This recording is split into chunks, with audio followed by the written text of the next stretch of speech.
Naog daw ang upat ka mga balay sa sunog nga nitabo mga alas 3 kaganinang kadlawon sa Puro Katabanga, Barangay Rosary Heights 7, Cotabato City. Base sa inisyal nga report sa Bureau of Fire Protection, Cotabato City, gibana-bana ang mukabat sa 80,000 pesos ang damyos nga gibilin sa sunog diin unom ka mga pamilya ang apektado. Swerte sab nga walay gikatahong namatay o naangol sa sunog nga niabot sa Fire Alert number 1. Sa pagkakaron, ginaimbestigahan na sa BFP Cotabato City ang maong panghitabo. Samtang dito sa Mlang North, Cotabato, naog daw ang usa ka panimalay apil na ang bag-ong motorsiklo. Human kini nasunog alas 4 kagahapon sa buntag sa Purok 7, Barangay Palma Perez, Mlang, Cotabato. Gibutyag ni Batawan nga walay bisan usa ka gamit nga nasalbar ang pamilya ni Modista Batawan. Human nga paspas gilamoy sa kalayo ang ilang panimalay tungod gama kini sa light materials. Sumala pa, anaa nagatulog ni atong higayuna ang usa ka anak ni Modista dihang nahitabo ang sunog. Hinungdan nga nasalbar paniini ang usa nila ka motorsiklo.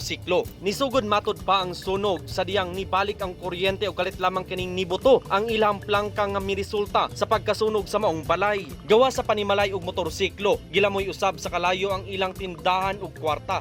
Sa karon, padayon pang ginasuta sa Bureau of Fire Protection lang ang kinatibuk ang damyo sa maong sunog. Marvin Revilla, Newsline Philippines, Province of North Cotabato. Stay safe.